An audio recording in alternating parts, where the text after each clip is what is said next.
Welcome on to the Don Vic Show. I'm your host, Don Vic. Co-host IG. We in the building, baby. You already know what it is and what it could be. So today we have a special guest coming on the show. Actor, producer, stunt man. This guy does it all. You name it, he does it. So we're going to bring him on the show in a few minutes. I just want to send a big shout out to actress Donna Lee Hayes that was on the show a few minutes ago. Amazing woman. And I just want to thank Joe Williams also for making everything happen. So we're going to bring on the show right now actor Lance Carver. Hey, what's going on, brother? Welcome. How you doing? We're good. Welcome on the show. Oh, it's good to be here. I appreciate it. Thank you. It's good to have you. It's good to have you. I just want to real quick. I want to thank Nicole Vegas for making this happen for us. Absolutely. Nicole is a wonderful actress. Great person. She's awesome. She's into everything, man. She's like a wildcat. she is amazing. She actually texted me a few minutes ago, right before we came along, and asked, you know, what time. I said he's coming on in about half hour, so tune in. She said, I'm gonna tune in. So now that we're talking about it, does she work in any projects with you? Oh, absolutely. We've worked on a couple. Bermuda Island. We worked on that together out there. That's for a Mahal Empire project. We were filming part of that in California. She's got a bunch of stuff going on around here. I've worked with her in the stunt studios where we were practicing stunts, doing high falls. She's actually one of the go-to people when she's available that helps me get dressed for my fire stunts. That's awesome. Hey, that's awesome. That's awesome. So what's that movie all about?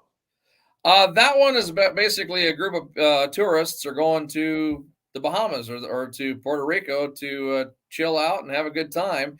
And they come across a storm, crash land at a deserted island. So they think, which is inhabited by creatures that they wind up having to fight. And they wind up splitting into two groups of people, fighting these creatures, fighting each other, running across a survivor from another crash. Wow. And he teaches them how to basically survive these creatures that are on this island. Wow. So what character do you play in this film? All I did in this movie was background and stunt work. So I was getting thrown around the airplane. So I didn't do yeah. So, and then possibly there is a possibility we have some pickup stunts.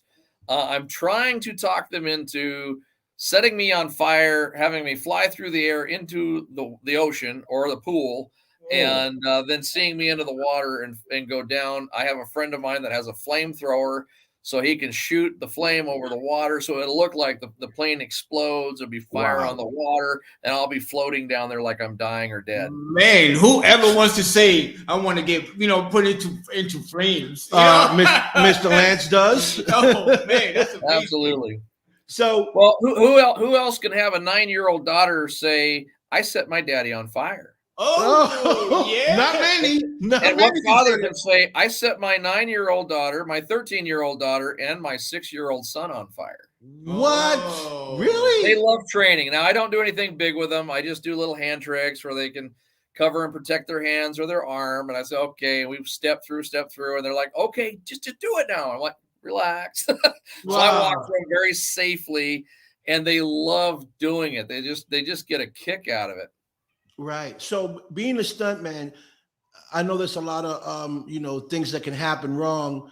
Have you ever been in a situation where things went wrong? With me, no. No, I have heard about things no, actually I take that back. Let me rewind. Night of the Tommy Knockers, we had an individual that was not a very savory person or a very safe person.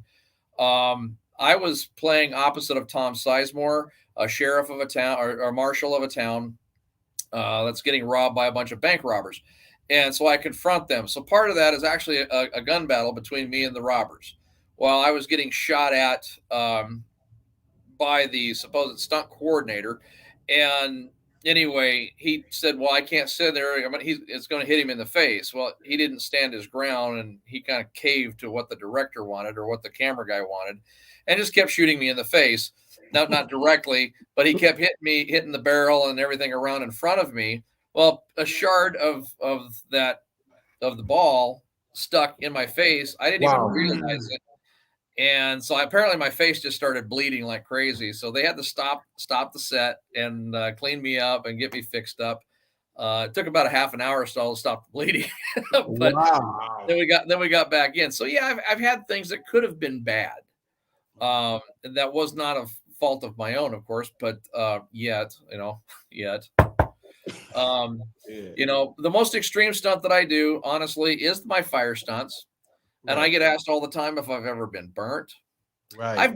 I've burnt myself more often sitting at a campfire roasting marshmallows or a hot dog than I have ever even gotten close to being warm or burnt on a fire stunt.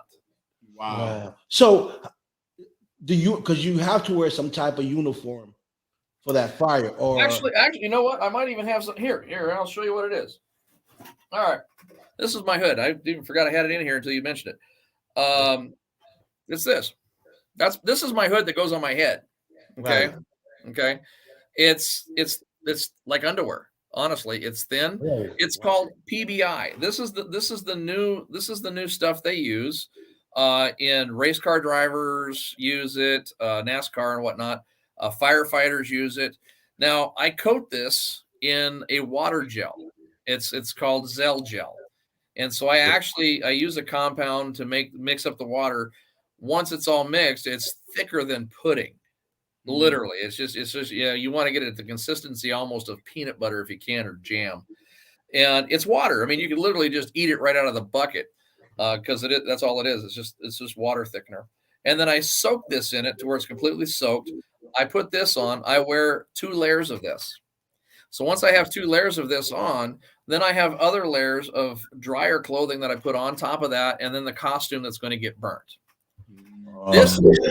This is actually fireproof. Well, I was going to ask you that. Yeah. If that's fireproof? Okay. Yes. So the whole purpose of putting the gel and the cell gel on it is so that the fire doesn't penetrate through it. Well, not just that, but it keeps my body cold. It keeps me cool. I don't feel the heat. Okay. Well, in all honesty, I'm freezing. I am actually going semi-hypothermic, if not going hypothermic.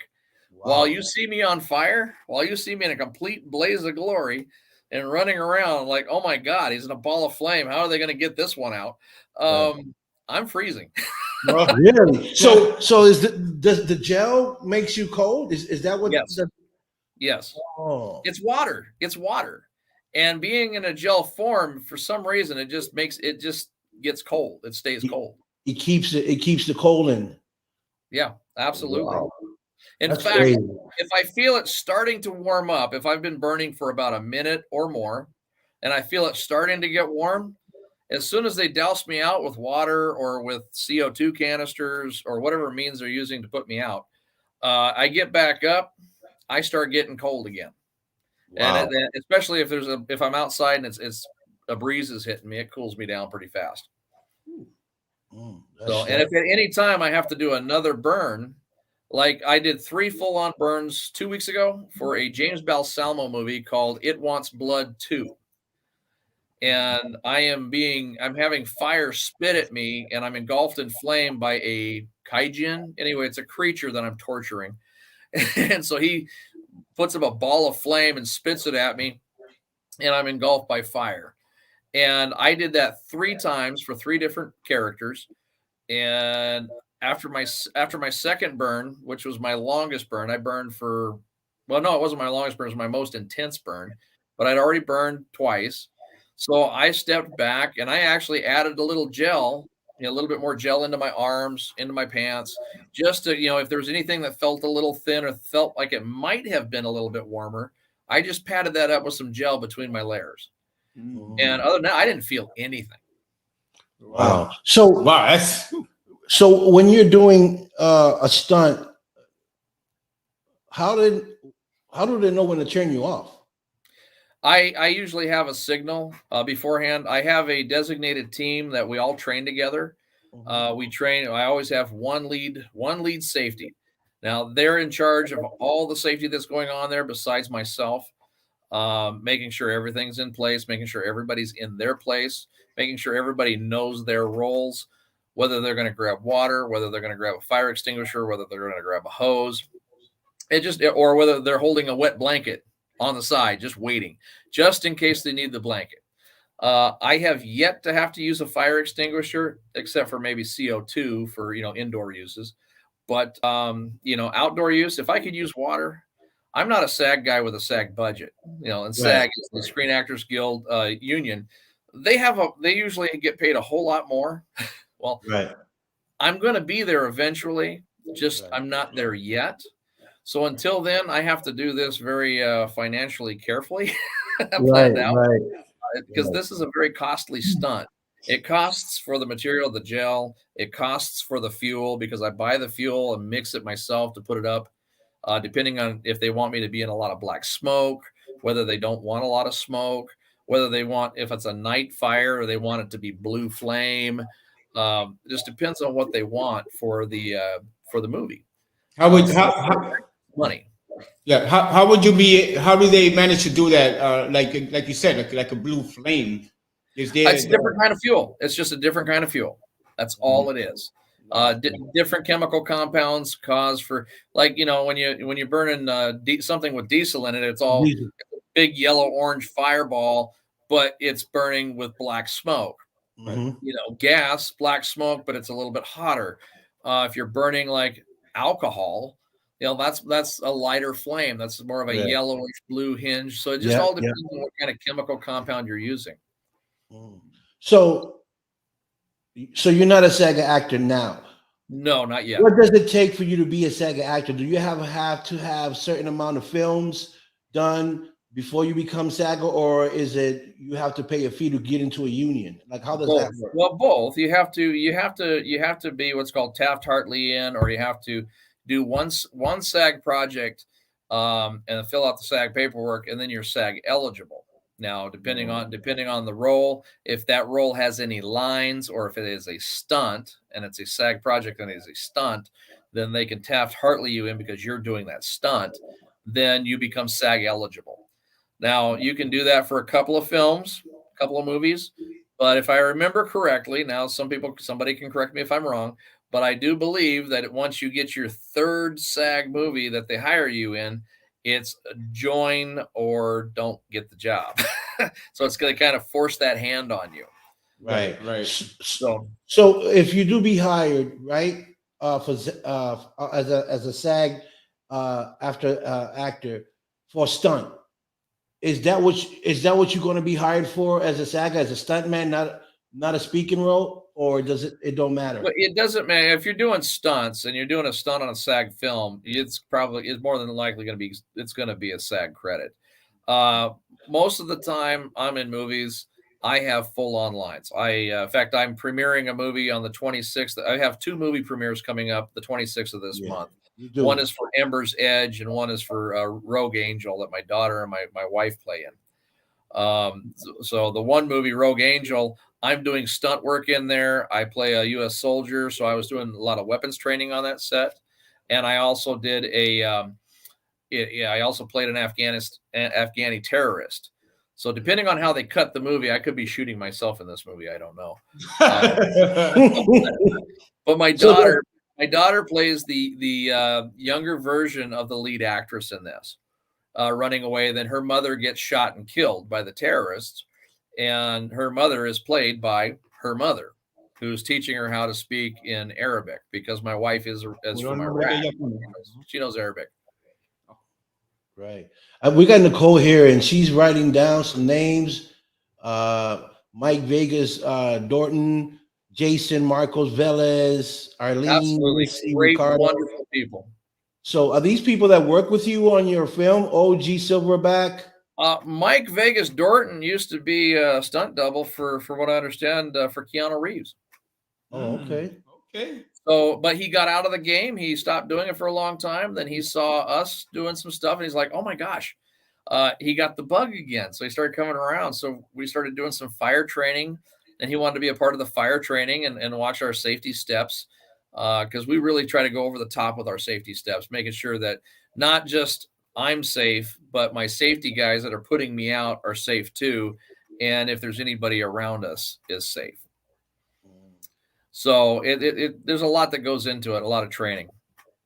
But yeah, everybody she's mentioning, like Allie here, I just got done working with Allie. In fact, to give you a synopsis of what I did today, this is just one of a bunch of stuff I'm doing today. Okay. This morning, I got up early in the morning, had to go to the dojo and do some stunt training for a movie coming up called Sin City Angels. We're getting ready to hold auditions on Tuesday for that here in Vegas. So I basically teaching firearms tactics, firearms safety, teaching how to enter and clear rooms properly as soldiers or as police officers. Also teaching how to disarm somebody with a gun or a knife, how to fight, do choreography, throw people around, how to roll properly. So if you do throw somebody, the person that's being thrown can roll without getting hurt. And that takes a lot of training, So we were working on that for like 2 hours. Right after that, I'm also in a movie with Robert Lasardo. Robert Lasardo has a movie coming out here very soon called American Trash. He's cast me as a father of a family that's on a beach that gets approached by his character eventually. However, who knows where that'll go, if he's going to have me do that or if he's going to have me do something else. But I was doing voiceover work with him today on his movie. So for 2 hours today, I was on the phone and he was filming on his end while I was doing basically all the Stunts. Right. So what do you enjoy doing most?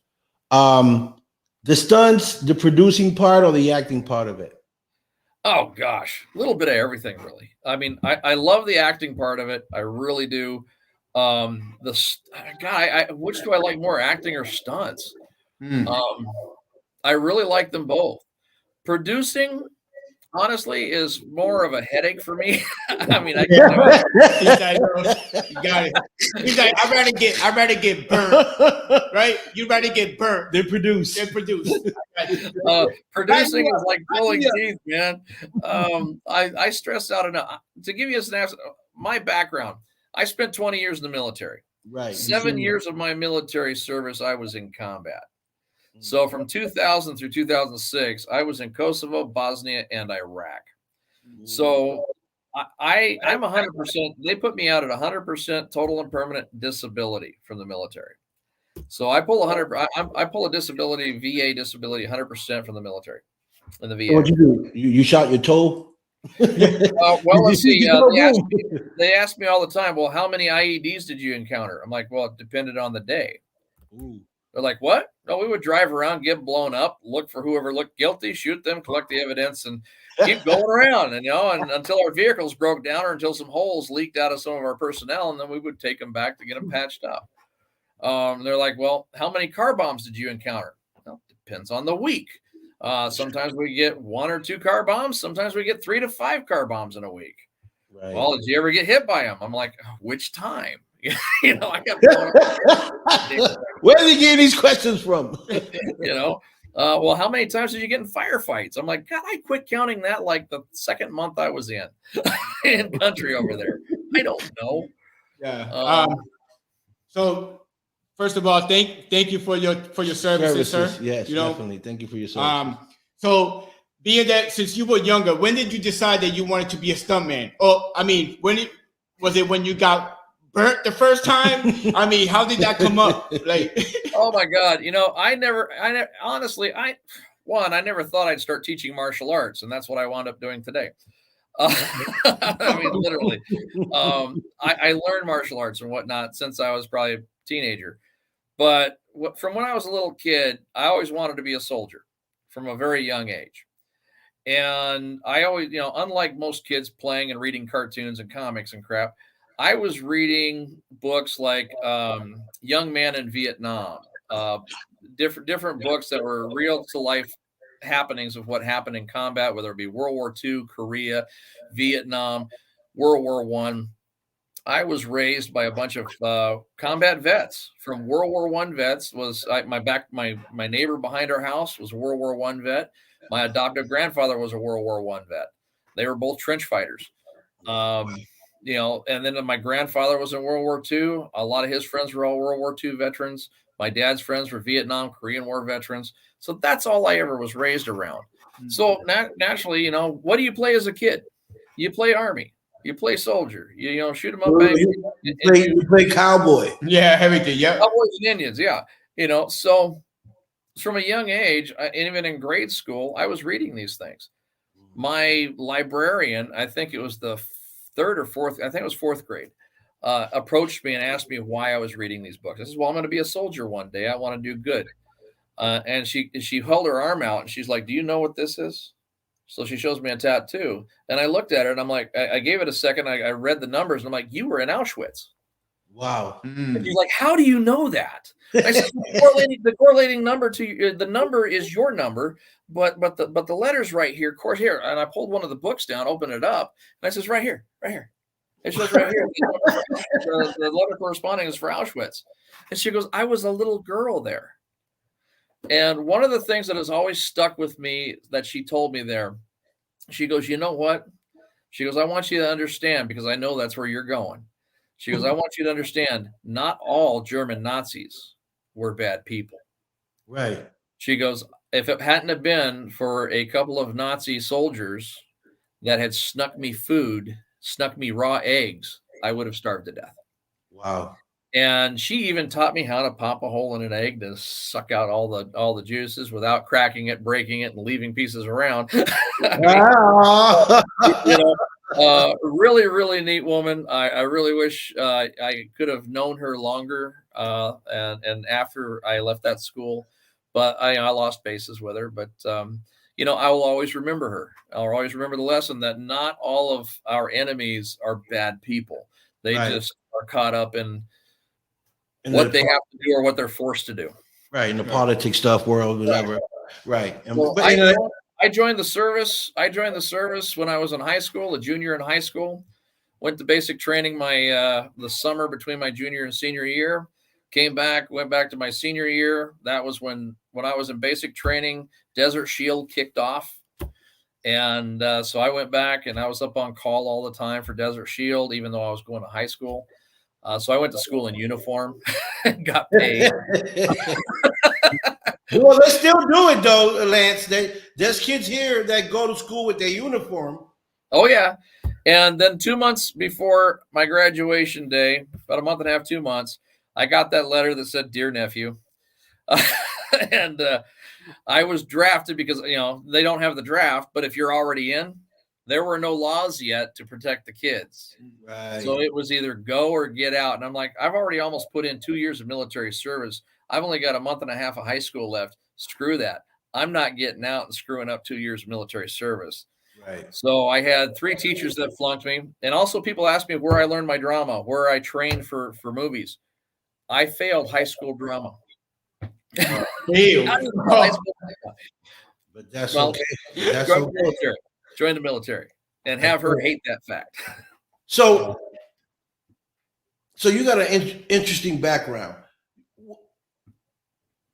What was your scariest moment when you was out in Iraq that you said, wow, am I going to make it home? I mean, I know every day was like that, but have you ever got into a situation where you said, whoa, am I going to make it out of this situation?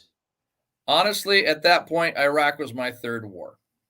So in Iraq, I have a saying to my guys, let's kick the tires, light the fires, dance and have fun. Let's go kick up some IEDs, chase some car bombs down, and let's kill the bad guys and have a good time doing it, because we all got to die sometime. Everybody ready to die today? Today's a good day to die. And they look at me like, what? I says, here, strike a pose. I take their picture. Like, wait, how does that look? If you die today, is that going to look good on the wall? Hey, Sarge, let me do this. Okay, I do that. And so does that look good? That's the one I like, Sarge. If I die today, put that on the wall for me. A lot of those pictures went up. Wow. At that point, I had reserved myself, as I had been taught by a bunch of combat veterans before. The day you set foot on a battlefield, just know you're a dead man walking. It's just whenever it is your time. Until then, make the best of it. Right. Wow. So, guys, do you want to die miserable, or you want to have some fun doing what you wanted to do your whole life? Nicole Right. got a question for him, I think. Nicole? Yeah, right there. Who Who would you want to be on set with? do you Who want to would be? I want to be on set with? Yeah, thank you, Nicole, for stealing my question. Thank you, Nicole. Thanks. No, go ahead. That's a good question. Anybody really. I really don't care as long as they're professional and they love doing what they're doing. I have worked with some incredibly talented actors, whether they're known or not known. I worked with some very famous people that are just a hoot to work with. Right. And we work off of each other very well. Then again, I've worked with some people that's like, really? Come on, actually put some effort into this. Okay. But so, and then I've worked with actors that thought I didn't have a name and whatever, oh God, I'm going to deal with this guy. And then later on, they're like, oh shit, snap. Okay, cool. They did some research. Right. They were asking questions and they found out who you were. Well, Michael Pare was known for Streets of Fire and Eddie and the Cruisers back in the 80s. Okay, so I was getting ready on set. Being a former medic, I play a doctor, a lieutenant colonel as a doctor in Bridge of the Doomed. That's supposed to be coming out within the next month or so. So I don't know who this Michael Parar, I didn't know how to say his name at the time. I eventually asked him. It was Pare.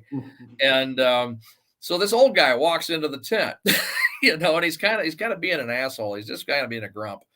And he's doing his thing, and I'm ignoring him.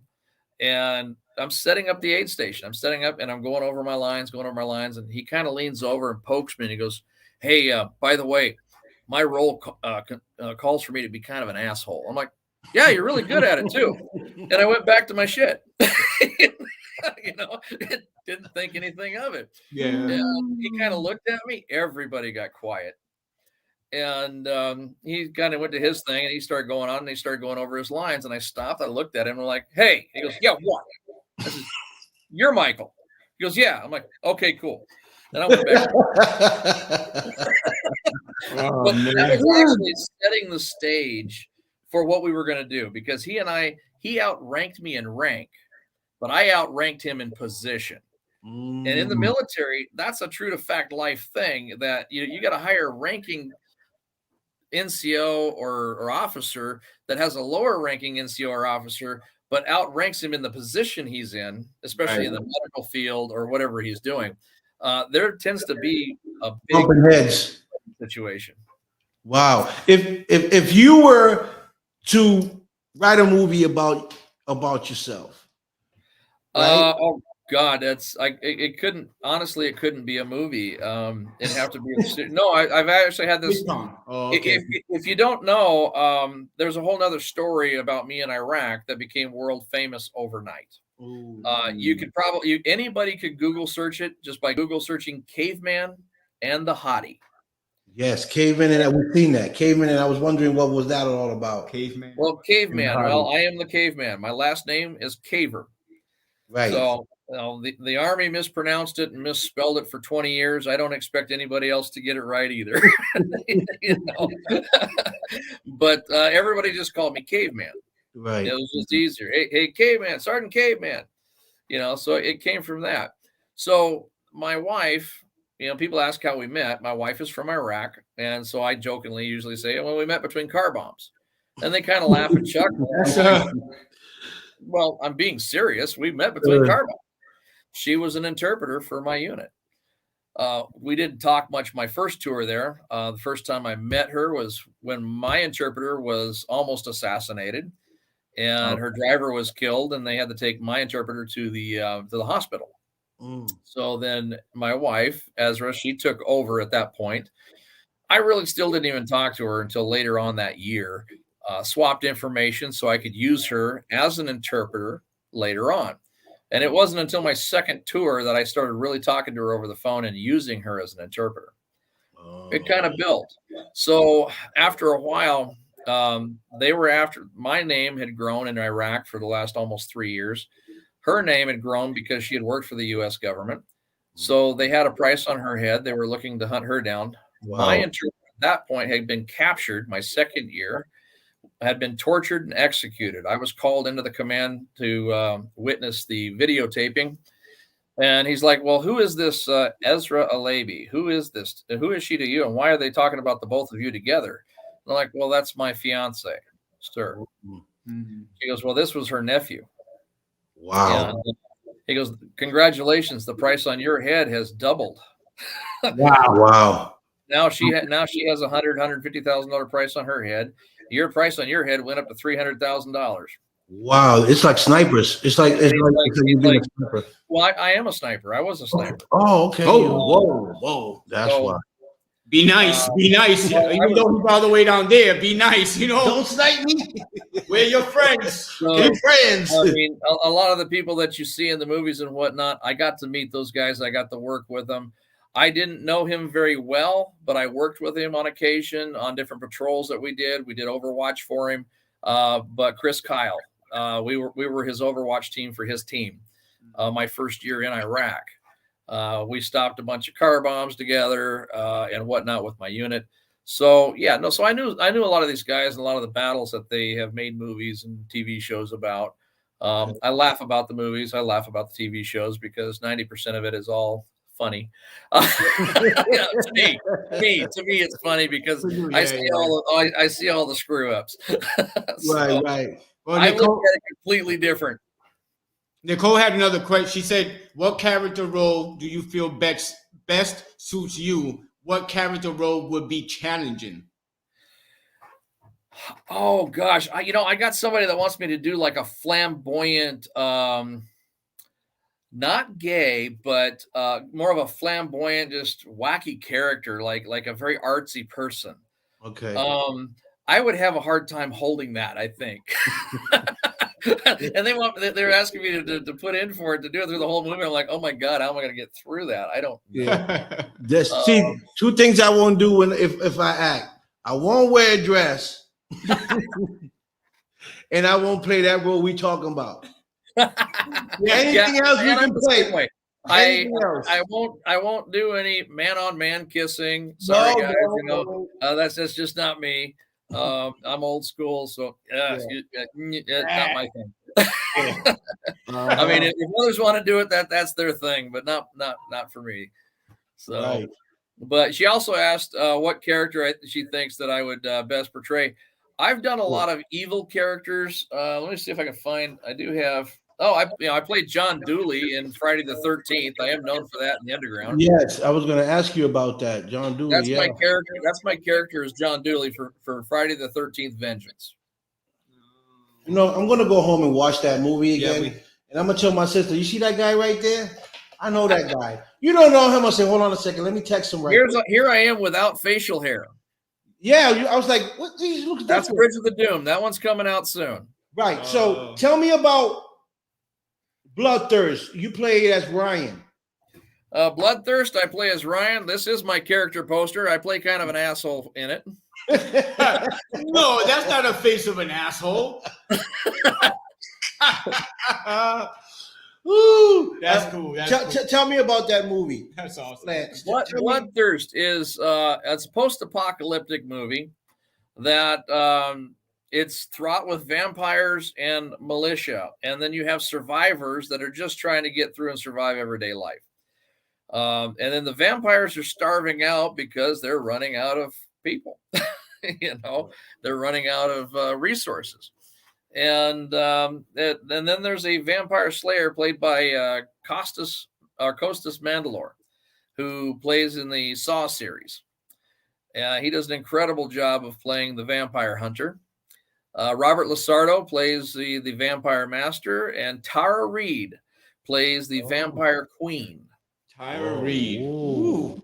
And then for those of you that are WWE, WWF fans from back in the 80s, Bishop Stevens. Whoa. He plays the leader of the militia. Wow, that's amazing. That's great. And that should be coming out. They're saying around the end of April. It's going to depend on Lionsgate. It's in Lionsgate's hands. We're waiting for that to come out. Did you take up any training for the acting? No, honestly, I didn't. that was my biggest. Well, kind of, sort of, maybe. How I got into acting. My kids came to me. First, it was my older, young teenage daughter came to me. Dad, I want to be in the movies. I want to be an actor. My nieces wanted to do it, and then my younger daughter, she wanted to do it too. So I signed them up for classes. Well, while they were taking classes, I was working with them on memorization, monologues, acting more as natural as you can, pretending that the cameras don't exist. Just something that makes common sense to me. Right. And I've heard other interviews too. One interview that's always stuck in my head was who was it? Now I'm forgetting his name. He passed away a while ago, a very older gentleman. But I just remember him in my head. He goes, they asked him, what is the most important thing when you're on set? He goes, remember your Peter O'Toole. Peter O'Toole. Yes, I saw an interview with him, and it was remember your lines. Well, what about this and this and this thing is? And he wouldn't say anything else. Remember your lines.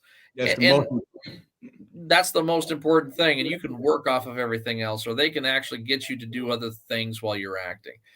But about 2 or 3 years of them taking classes and doing auditions and callbacks, I got a phone call because I had done some video work to get my kids into these other videos. And it was a movie. It was a video on veterans on killing that you can look up on YouTube. And but it's a segment called Veterans on Killing by cut.com, which they're known for grandmas smoking marijuana for the first time. Grandma. So now you know. We need to go over her house. Well, you just watch the video. It's hilarious. Same thing with a preacher, a rabbi, a priest, and an atheist, all smoking marijuana and having conversation for the first time. Oh, they're known for that stuff. But they did a serious segment on veterans on killing, of which they interviewed multiple combat veterans that had to do the job, to include a friend of mine who at one time was the enemy for the U.S. He worked for Saddam's army and is credited with shooting apparently U.S. aircraft down back during the war. But he interviewed on there. And so somebody had seen that video. And my go-to, I was a bit bigger then. I was a bit fatter, probably about 20, 30 pounds worth. My beard was a little bit healthier. My beard was longer. My beard was much longer. And they called up and they're like, hey, we're interested in having you in our movie. And I'm like, great. That's awesome. Which one do you want? You want the older one or do you want the youngest one? And they got quiet and they're like, no, we want you. I laughed at them. I laughed. And I'm like, you got to be kidding. I'm a soldier. I'm a combat veteran. I'm retired. This is my kids' thing. They want to be in the movies. Right. They got quiet again. They're like, we have this role that is picked out just for your look. You know, do you still have the goatee? And I'm like, yes. Well, if you will do this role that we want you to do, we'll put your kids in it. We'll put all your kids in it. Wow. I'm in there. Put me in, coach. I'm like, all right, done. And so not only did they put my kids in it, they put my nieces in it, they put my nephews in it, they put my neighbors' kids in it, they put my neighbors in it. Then they started asking me questions. Do you know somebody that looks like this? Oh. You know somebody that looks like this? Do you know a girl that can be really slutty? And I'm like, yeah, my sister. You know? And they're like, no, we're serious. I'm like, did you hear me laugh? I'm serious too. I mean, you know so much. She's gonna kill you. She see this interview tonight. I know. I don't care. Wow. So, but that's how that happened. And at the end of filming my segment of that, they handed me $600, and I'm like, is that all it takes to make $600? Shit. I'll be a slut all day. You know. So, but after that, I still, for the next couple of years, I still tried pushing to get my kids into it more than me. And eventually, the last time was like, no, I'm sorry, actors' kids get precedence. And I bowed my head. I'm like, all right, fine. Do you still want me to do the role for you? And they're like, oh, you're interested in the role still? I'm like, if you'll put my kids in it, yeah, I'll do it.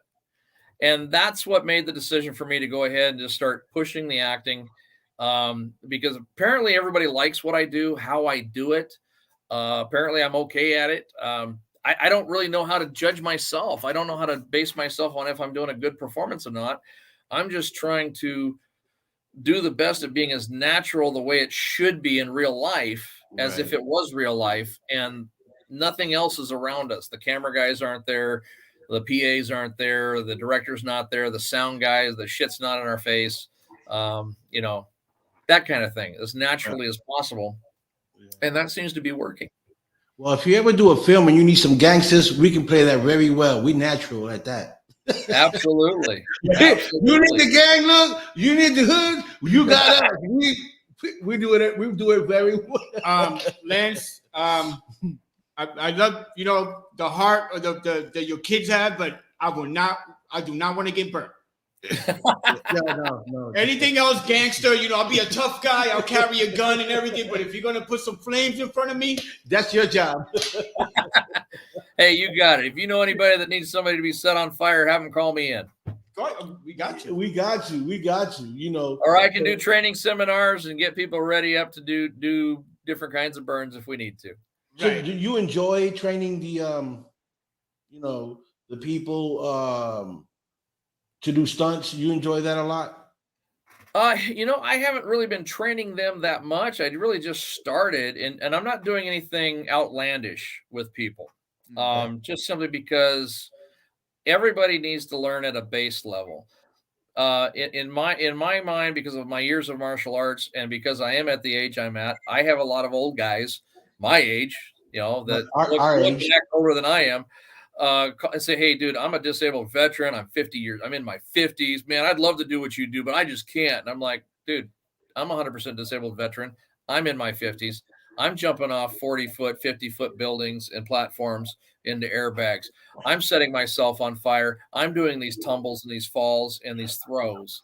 So, yes, as long as you get in shape and you learn the basics, simple falls and simple rolls really are not simple. You have to learn them to where it's comfortable, smooth, and doesn't hurt. And when you learn how to do it correctly, then you can do it faster and with speed and more efficiency. And that's what I've done for so many years. It's now kind of natural to me. And I'm teaching that. I'm passing that along. And I tell everybody, before I throw you, I want you to be able to do a dive roll. I want you to be able to roll and fall by yourself.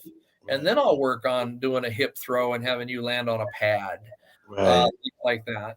So, and especially when you're working with weapons, whether they got a knife or whether they got a gun or a rifle or a pistol, you got to learn how to make that part of you to be able to roll with it, work with it, so it doesn't hurt you. And of course, on movie sets, they're not real; they're props, they're rubber, or they're flexible. So if you screw up, it might hurt you a little bit, but it's not going to stab you. Exactly, man.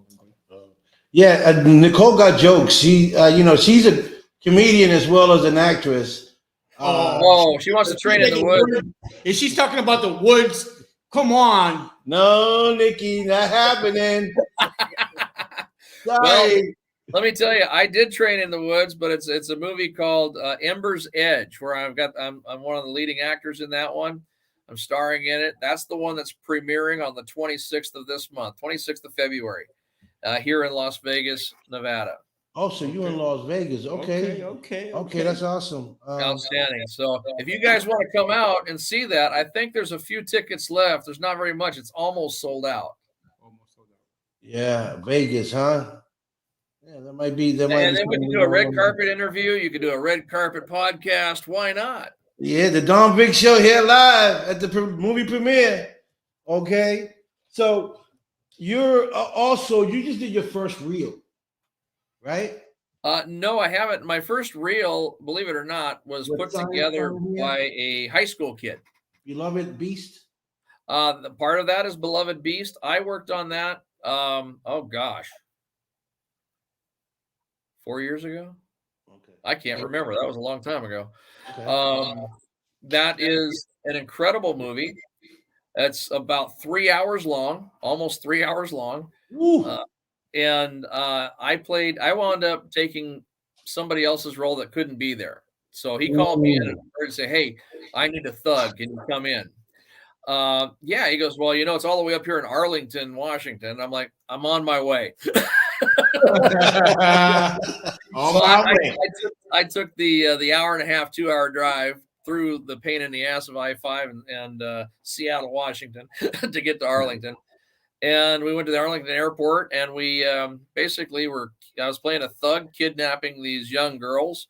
My boss was, handing them off to somebody else that was the buyer, selling them off to somebody that did evil, torturous things to them later on. But my business was just to kidnap them, hold them, and then bring them to a exchange point. And then afterwards, the director and producer of that asked me. Well, I asked him, Jonathan Holbrook, and he calls it a Holbrookian movie or a Holbrookian film. He's a monster of a man, great man. He's a gentle giant. He's all about the bear hugs. But he, I asked him, I says, "Is there anything I can do to help out with the movie? Anything?" I says, "I can't contribute, money. I'm broke. I'm just a disabled veteran that has no money. But is there any way that I can help out, maybe for a percentage of the movie, whatever, or something, possibly, payback?" And he thought about it. He goes, "You know what? You did so good today." He goes, "I'm having a problem." He goes, "I can't get a bar." He goes, "Tell you what, you locate and secure me a bar, and I'll give you a very small percentage of the proceeds when this thing comes out. Oh, And make you associated producer, and I will expand your role as a bartender." Wow. Get the bar and you could. Wow, that's awesome. I'm like, "Okay, no problem." Well, he looked at me like most people in the business. "Okay, you're full of shit. You're blowing smoke, man. Yeah, we'll see what comes out of this." Well, he didn't know my background. I'm an old biker, so you want to talk about old gangsters? Okay. Every place that would take it, and he needed a seedy bar. So I had 3 places secured, one of which I wanted to use, and a place that I grew up in since I was 16 that I used to visit. Then, we secured that bar called the Cedar Inn. Wow. In Lacey, Washington. And he looked at that and he goes, "Oh my God, this is the perfect bar." And you'll see us in that bar playing out that scene. A bunch of burly guys. And the one guy goes, "I'll take a fuzzy navel." And I give him a shit look. And then Jonathan Holbrook just kept cracking up. He goes, "Dude," I'm like, "It's your fucking movie. You keep fucking up the scene." You're giving this look to him like, "Oh, what the fuck?" Don't. Yeah. So, but that was an incredible shot. So, yeah, I play a kidnapper by day and a dirty bartender by night. Wow. Oh, shoot. That's awesome. Victor, are you putting together a ghost movie? Oh, so she's trying. If you put it together a ghost movie, how you scared to go out in the field out there? Yeah, I'm putting together a movie, Nicole. I'm working on it right now as we speak. I got to fly out to Oregon and speak to a friend of mine, Jennifer Dawn. She's gonna help me put it together. So yeah, I'm working on it. It's paranormal. It's a paranormal movie, actually. Oh, sweet. Yeah, so you need anybody who's gonna get burnt. You need. It might need a ghost coming out, a burning ghost. You never know. There you go. That was one of the questions asked when I walked on James Balsamo's movie this last time. I showed up and half the cast knew who I was anyway. And they looked at me hey, like, "That's the burning guy." Yeah, they're like, "Hey, caveman, is somebody getting set on fire? Is that why you're here?" Ready for that? Like, as a matter of fact, yes. So did you ever think that you was going to take this career to the level that you have it right now? Level to level. I didn't even think I was going to have this career. Yeah, this was the furthest thing from my mind. I mean, honestly, I remember a conversation I had during my, high school days in drama. Mm-hmm. They asked me, they're like, "Oh, you'd be great at this. Why don't you do this?" And I remember Andrea Weston Smart, a really talented actress. She still does drama to this day, stage work. She asked me flat out, and I said, "Why would I make movies about somebody else when I could live a life in a way that they would make movies about me?" And she, "Oh, okay, fair enough," and that's all I ever thought about. But I do remember that conversation. And now I've done that. And I acting was the last thing on my mind. Stunt work was the last thing on my mind. But I've done everything that stunt guys do for the most part. I do motocross. I dirt bikes. I ride motorcycles. I've crashed motorcycles. I mean, there's those that have crashed and there's those that will. That's right. Learning how to fall gracefully and not get hurt, is literally what it's all about. The proper equipment. Falling off buildings. Well, shit, I've done that too. Skydiving. I've jumped out of airplanes with chutes and jumped out of helicopters without a chute down a rope. Dopes on rope. So I've done all of that kind of stuff already. So, why not? I've fallen hard. I know how to PLF just fine. I've been caught on fire, not on purpose. I've never freaked out when I caught fire, whether it was a construction site and they say there was just a ball of gas because somebody stupidly dumped a shit ton of gas on a burn pile and decided to light it with a flare. And I was standing right there and got flashed over. That does happen. People are stupid. But I know how to react with fire. I'm comfortable with it. I've been on forest fires where I was in the heat of it and I've caught fire and I've had my guys, hey Sarge, you're on fire, and they put me out. So yeah, sure, why not? I might as well. I'm bored being retired. Retirement's great. I do hurt. But the best thing about this business, for me anyway, is the fact that I can work one day, work 2 days, and then depending on how hard I'm working and pushing, I can take the next week off if I have to. Wow. That's great. I can get through anything for a day or two. I can get through anything for a week or two. But I'm going to definitely need some recovery time afterwards just because my shoulders pop, my back pops, my neck pops. I ache everywhere. I have migraines from hell. Just from my war experience. Wow. So Lance got the good pills. We got to go see Lance for the pills. I hate those pills. I hate those good pills. We come to see you, Lance. We coming in like this, like military. Just for the pills. Everybody sit down. All we want is the pills. I hate those things, man. I try not to take any of them if I can help it. Ooh-wee. I mean, honestly, I push the healthy stuff. I push my vitamin C, vitamin D, vitamin B, all my vitamins and nutrients, and I try to eat right.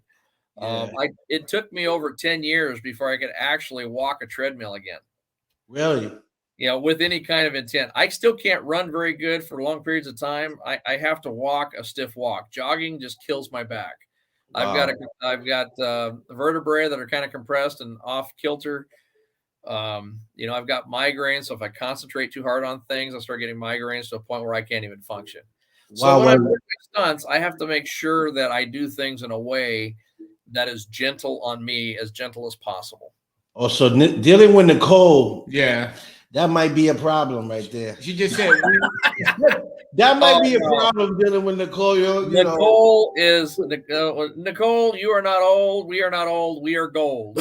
Yeah, that's exactly right. That's right. I always say we're not getting old. We're just getting older, because that's a big difference. We're getting older, but hey, like I said, I want my kids to be able to look up to me and say, hey, my dad did that. Right. And that's another thing, is one of my greatest accomplishments is my youngest daughter starred with me in a movie called Come Home to Me. It's a short film. It won about a half a dozen different awards in general. I won Best Actor in it twice. One was in Top Shorts in Hollywood. The other one was in the Portland Short Film Festival. Apparently that's a big thing. I don't know what it does for me in my career other than gives me a title now, multiple award-winning actor. Didn't put any money in my pocket, but the trophies look cool. The awards look cool. They never sent them to me.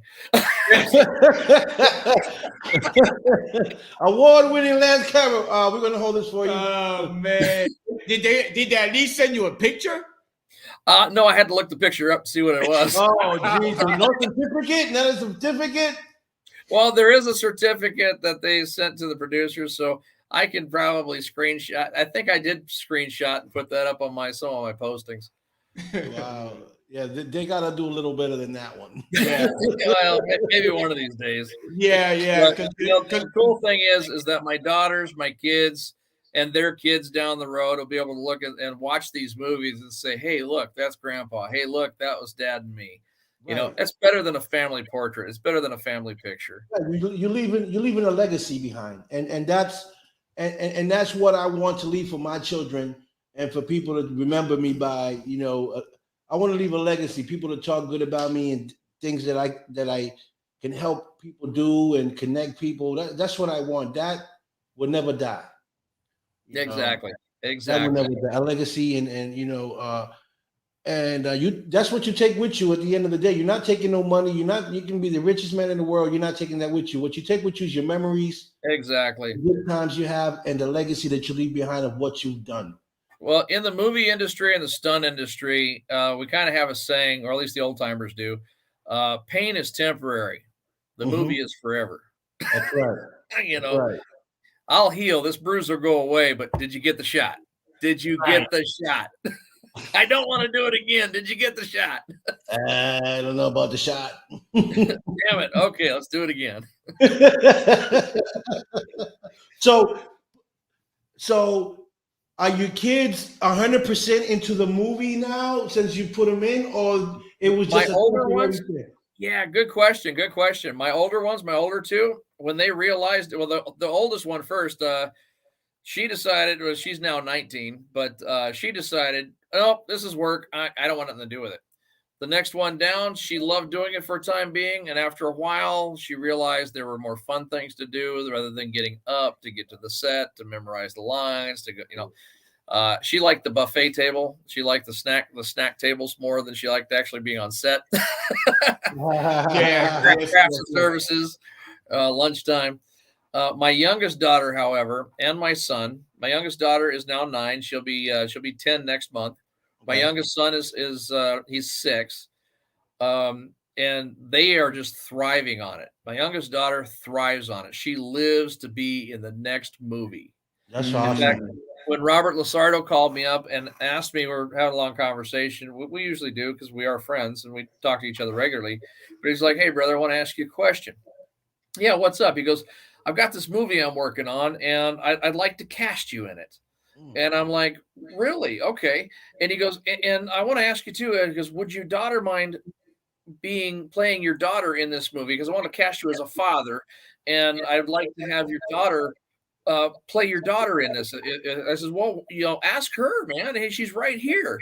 And she goes, "Hi, Uncle Robert. How you doing?" And he's like, "Hey, baby girl." He goes, "Would you like to be in my movie?" She goes, "Would I? Yeah." And he goes, Man, let me ask you, what kind of movies do you like to be in, sweetie?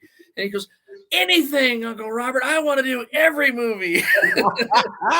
Well, that's good. She's into everything. Oh yeah. What do you enjoy doing? What type of movies do you enjoy doing most? Drama, action, or burning yourself. or burning? Honestly, any of it. I enjoy doing all of it. I've done drama. I did the one with my daughter. How she landed that role was crazy. I've done action adventure. I've done fighting scenes and whatnot. I like all of it. I've done horror. Horror's fun, but when you do horror, everybody's like, "Oh, all you do is horror." Well, it's Robert Englund got asked that question once, and his answer was, "I didn't start acting to do horror. Horror found me." It just kind of the design of things. So that's why I've been in so many horror films. But I like the dramas. In fact, if people watch Ember's Edge, that's coming out here pretty soon, that is a drama / love story, a mystery. And there's some intense moments. There's kind of a big fight scene where I actually have to perform a stunt. I have to do what's called, basically get hit across the head with a hammer.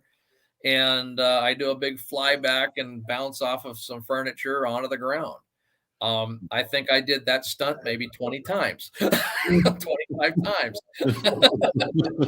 He's like, I will use that stunt for someone that I don't really like.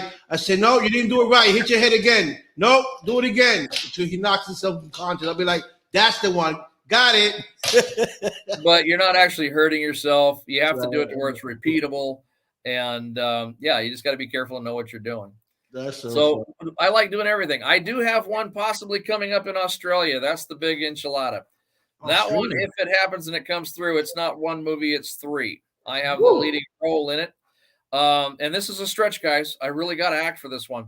I'm playing a retiring Special Forces, Special Operations NCO trainer that trains people to do missions. Well, that's easy for you. That's easy for you. I think I'm being typecast. Yeah, that's a piece of cake for you. So, but that one, I'm training these guys to go on a one-way mission. And then I'm going to go because I've already bought my yacht so I can finish out my last 20, 30 years fishing, drinking, and watching bikinis on my yacht. So, which is just pretty much every man's dream, isn't it? Fishing, drinking, and watching bikinis. absolutely. What do you think about the movie Long Survivor? Oh, wow. My dad asked me that question when I got home from Iraq, and he asked me that so many times, and it had been out for quite a while. And I kept saying, why the fuck would I watch something that I've been living my entire life for the last 7 years in combat? I mean, like, why am I going to watch something I do every day for a living, Dad? Right. And then he started asking me hypothetical questions. What would you do in this scenario? I said, kill the fucker. Right. What would you do, if you had a kid and this is, Pop, stop. I said, you're asking me about kids in combat. Kids that are a threat in combat. They're not kids. They may look like it to you as an American, but guess what? Over there, they're not looking at you as a human being or an American or as a person in general. You are the enemy. You are to die. So guess what? Do you want to live? Do you want to go home? Now, this is my real answer. This isn't a movie answer. This is a real answer. In fact, if you watch my interview of Veterans on Killing, I give pretty much the same answer. Do you want to live? Do you want to go home? Do you want to see your family? You got to do what you got to do to survive. And if it means taking out that little meat popsicle that's going to kill you, that means taking out that little meat popsicle that's going to kill you. He is a threat. Done deal. If he's going to give away your team, he's going to kill your whole team. Right. Okay. So if you get out of there and the alarm goes off and you're known that you're there and you can't get out of there, you're all dead. So he just gave you away. It is a cold, harsh fact of combat, a cold, harsh fact of war that so many of these whiny ass little frickin' media central idiots that like to come over there and spin bad things on people that are just doing their job trying to survive. Right. What they're trying to do. Once the politicians fail at their job, which they do quite regularly, especially the last several years. And it's time for us to step in and do our job as soldiers. Diplomacy has failed. They need to cut the leash loose. Let us do our job until it's over, then bring us home.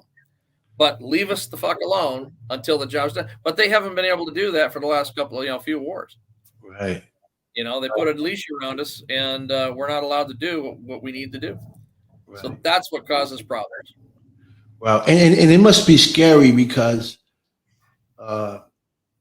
you don't know who's who out there. Could be a little girl, could be a boy that's got tied up bombs, because that's how they do it all the time. So it's not like us out here in America. We have a certain age where we could be a soldier. So you're fighting man to man. But when you go in there and you got to shoot a 10-year-old because he's strapped with bombs, you got to make a choice. Like you said, it's either you and your team or the kid. And it's sad to say, deal with your conscience. And how I would teach my men, is deal with your emotions later. Right. Deal with the problem now. Do what you got to do now. Feel about it later. Cry about it later. Deal with your conscience later. Go home alive. First and foremost, send your brothers and sisters in arms home alive. The best way you know how. Then go home and then sort out your emotions. Then sort out your feelings. Then sort out your conscience. But know that you did everything you could do to bring your brothers and sisters in arms home alive. And if you could save lives along the way, great. That's a bonus. And many times we did. Many times we did save lives along. We had a little girl. There was a fire. Now, when you've been in combat for so long, you get what's called displacency, where you're just like, okay, yeah, whatever. So I was on one of those missions, and a firefight broke out, and we were all bound up because this was the elections. This was only they're going to attack us. They're going to blow this place up, and nothing happened. So we're packing up that evening, getting ready, and all of a sudden a firefight breaks out. We get happy. We get excited. My guys are like, yes, finally, 3 days with nothing. Wait a minute. They're not shooting at us. Hey, we're over here. You know? And so there's two Iraqi entities shooting at each other in this village right across the street from us. Wow. So I mean, most of my guys literally they flipped the bird, they turned around, they turned their backs on. I'm like, okay, fine, you're not going to invite us to play. We'll just go back to putting stuff away. So you have the Afghanistan guys fighting who besides you guys? I never got to Afghanistan. That was the one war I never made it to. Okay. So but that same battle, all of a sudden there was a blood-curdling scream. And I turned around. I'm also a medic. One of my MOSs in the beginning of my military service, medical. So I'm also a medic. And I turned around and I saw this father with this little girl in his arms running to us, just panicking. And she had been shot in the head. So a bullet had literally entered right above her ear, right here. And she was still conscious. She was still alive. And he got down. We put her down on the ground. I got some guys to get a stretcher out. We put her down. My poor medic, this was his cherry popping event. He had never had a casualty of the war yet. He was brand new to me. Working with this 10-year-old little girl. Well, I'd been there for almost, I'd been there over 2 years at that point. So I had enough Arabic that I was speaking to her to calm her down. She was talking to me, and I found out her name was Azia. And she was 10 years old. I can't remember her father's name, but I was talking back and forth to her and her father, keeping her awake, and then talking to my medic because my medic was freaking out. And it's like, dude, she's hurting. I'm like, yeah, no shit. She's got a bullet in her freaking head. No shit. Put pressure on her and wrap her head up. Put the gauze over here. Do this, do this, do this. I'm coaching him through his medical training that he should have been able to do himself. I called in air support to come in and pick, medevac. So we load her up on the chopper, put her father on the chopper. Boom, they're gone. We load our shit. We go back. A few days later, the doctors came and looked me up, and they're like, Sergeant Caver, hey, you're the one that called in the evac for that 10-year-old little girl. I says, Azia. She's like, yeah, Azia. She woke up and I says, oh my God, is she's alive? And they're like, yes, you're being credited with saving her life. Wow. Wow, that's amazing. I said, and my heart was sinking at that point. And I'm like, oh God, is she paralyzed? Does she have any feeling? They're like, no, she's perfectly fine. She can walk, she can talk. And all she wants to know, she wants to see her blue-eyed soldier. She wants to see her blue-eyed angel, the soldier that saved her, that was talking to her. And that was you. Wow. And I'm like, oh my God. So my colonel put together a thing to go see him. We never did get to see her again. Wow. But she survived. She was able to walk and talk. So there are good things that came out of the war that we didn't create, that they created themselves, but we were there to assist. Right. So there are good things. In fact, my daughter from my wife, I talked to my fiance at that point. She's still over there at that point too. We're talking on the phone every day. I told her what happened. And I says, if you and I ever do wind up getting married and having kids and our daughter, we have a daughter, I want to name her Azia. And she goes, that's a beautiful name. And she goes, oh my God. So our oldest daughter, who is now 13, her name is Azia. Wow. That's awesome. Wow. That's a great story. So. It's touching. There are good things that happen. There are good things. And if you read the story, Caveman and the Hottie, that's how my wife and I met, how we got her out of there, got her to the States, and got married. Hey, we're going to check that out. We're definitely going to check that out. Caveman and the Hottie. So where can people find you on the website if they want to see some of your movies, stuff that you've done in the past? Oh, man, you can see all sorts of movies. Honestly, if you want to see what movies I've done, go to my imdb.com, and then just search my name in the search engine. You can find me on Instagram at Caver Lance. You can find me on YouTube at Lance Caver. I have 2 pages on YouTube. I've just started uploading stuff on there, just simply because I was only really using my YouTube for my auditions. So I don't advertise my auditions. They're all private. But I'm starting to put up some of my fire stuff, a couple of my movies, my short films, and things like that, slowly but surely. You can find me on TikTok under Lance Caver 1. You can find me, on Facebook. I have 2 on Facebook, Lance Caver and Lance Caver fan page. So, and then I was asked 2 months ago, about 2.5 months ago, to do a live streaming event on Bigo, Bigo. Oh, Bigo, yeah. We heard of Bigo. I am a host. I am now a host on Bigo. So Wow. I actually share. I live stream and share my videos. I share my my movies. I share little clippets of whatever movies are getting ready to come out, like Bloodthirst, Arena Wars, Night of the Tommyknockers, any of that stuff. Now, next week, the Mahal Empire is going to be posting here very shortly, and I'm going to post on Bigo too. Anybody that wants to be in a movie, you can, if it's an independent film that is using like fundraisers to build their money for their movie, build the fundings, because as I know, that's kind of like my buddy doing the same thing. So they have what's called an Indiegogo campaign. Every movie they do for about 3 months, they raise the money for their movie. And how they do that is they offer perks, whether you want to get a coffee mug, a T-shirt, you want to pre-order your CDs, DVDs, posters, signed scripts, or if you want to be an extra in the movie, roundabout price about $500 to be an extra. That puts you in the movie for a day. But you got to fly out, put yourself up. If you want to have lines in the movie, it's $1,000. If you want to be in the movie with a main character, a leading actor, it's $2,500 or more, depending on how much you want to do. It just depends on how much of a perk that you want to put together to be in that movie. So, Nicole, she's off the hook. Oh man, random. Oops, hardcore actors hate this. Honestly, hardcore actors that are really into doing movies for movies, they cannot stand the fact that this is the new way a lot of movies are being made. Well, I'm sorry, but this is how some independent movies are being made. Part of this movie, now this new movie coming out is a medieval theme. It's with a castle. We're going to be filming in Napa Valley, California. Addie Castle, it's a vineyard. And it's called Devil's Night, The Devil's Night. It's about there's an evil entity. A king dispatches a bunch of warriors from around the world to go and fight this evil entity. So I'm hoping to get the script. I'm hoping to be one of the choreographers on this film. I'm hoping to be one of the stunt guys on this film with my stunt guys.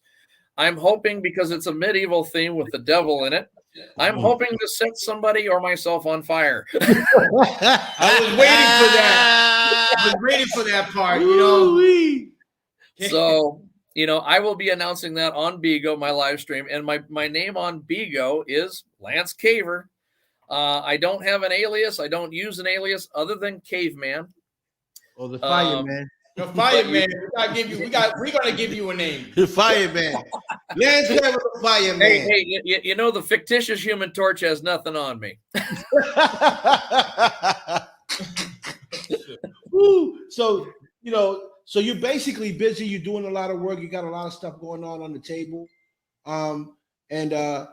So I don't know who these people that Nicole have posted up. Are these people going to be working in the film with you, or these are people that worked with you in the past? These are people, yes, both. There's people that work with me in the past. There's people that we work together, training each other's stunt work together. Here in Las Vegas, sometimes we can't always work together the same day because some of our guys work for Cirque Olay. Some of our guys work for other entities and other jobs around town. Right. We have some that are security guards, armed security guards that have full-time jobs doing this stuff. So we come in and train where they can train.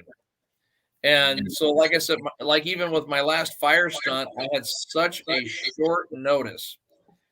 James Balsamo called me up and says, "Hey, you want to be in my next movie?" I says, "I'd like to set you on fire." Okay, great. Let's do this. When? Tomorrow. Wow. Yeah. Okay. I'm right there. Yeah, I was like, I don't know. I'm gonna have to. He called me. I think it was at 10 o'clock in the morning, and I'm like, okay, I have all afternoon to try to gather my safety team because there's, I need a handful of my key safety personnel at minimum. And I says, let me give them a call, and I wound up calling, I think 5 or 6 of them, and I got a good portion of them. I didn't get them all. But I got the key personnel I needed to be safe for those particular burns. That's and awesome. That was my concern. Well, listen, we want to thank you for coming on the show, giving us your time. Yes, sir. Thank you. I want to apologize for last time that you were supposed to come on because the snow came and everything was crazy. The lights were out here because of the ice on the cables got and cables. So, but I definitely glad that I got you on here. Thanks to Nicole. She's an amazing woman, and she is. She's outstanding. Yeah, so definitely, I'm hoping to meet you in the future. I am working on a film right now as well, so I'll be out in Oregon. I don't know. I'll probably be shooting it in Oregon, but if I need Oregon's only about 14 hours, 15 hours, about 14 hours away, 13, 14 hours from here. Vegas, right? So let's see what happens on the script. If and if I need a stuntman, I know who to call. You got it. Okay, so I want to thank you for coming on the show. Thanks, Nicole, for her services. And I'll bring you back on the show in a couple months just to see where you at with the progress with your filming. And we'll talk about that. Okay, so thank you. Have a good day. Thank you. We'll see you soon. Have a good night. Good night. Thank you so much, Don. Take care. You're welcome. Good night. There you go. That was Lance Caver, stuntman, producer, and actor in the building. Make sure you guys look him up on the platform. Show my brother some love. I gotta turn on my lighter. Oh man, Mr. Fire guy over here. Don't show Lance that because he might want to jump in front of the fire and burn himself. Oh man, we don't need that right now. But definitely, people tune in, man. Show my brother some love. Check out his webpage and share because sharing is caring. All right. And we'll see you next week. Next week, we got a special show. We have Jeff Easy that played in Superman, 1978. He's coming on the show. Mr. Jeff Easy. Somebody else that we had here. He played Clark Kent in the Superman movie. He'll be here on the show. Yep. We'll be talking to him. We'll be talking to Danny Zeno, also another actor, producer. Listen, I got all the actors from Hollywood coming on the Don Big Show. This is where you need to be if you want to. You never know who you might see on my show. You know what I'm saying? So tune in and watch the show because you never know who'll be on this show. Right. Thank y'all for watching. I'm your host, Don Vic. I'm your co-host, IG. We in the building, baby. We'll see you next week. Yes. We'll see you tomorrow. Tomorrow. Wait a minute. I don't know if he was going on a vacation. He didn't tell me talk about next week. Listen, this is how busy I am that my mind don't even think straight. I'm glad I got my co-host to remind me about tomorrow. But tomorrow we got 3 special guests. We got celebrity boxer David Morgan coming to the show. And we have 2 more people that I cannot remember at this point, and I apologize because I'm just full of fire right now. Fire! Lance got that fire in my head. Burn, baby, burn! So I got Lance here, I got Nicole here, and here I have nothing. I'm just lost in the sauce. Remember that song? We don't need no water. No, we got to make that song. We don't need no water. Let Lance burn. Hey, but listen, thank you everybody again. Yep. Hit that like button. Hit that share button. Yes, sir. Go to YouTube, The Don Big Show. Subscribe one time, and that's it. You get notifications every time we come on. Go on my page for the co-host IG. on the Don Big Show on Facebook also. You know, show the love, show the support. Let's do this, people. You know, it's all about collaboration, and let's get it done. Right. So we'll see you soon. Peace, love, and respect. We out. Thank you. Oh, shoot. I'm slacking. We out, but we hold out.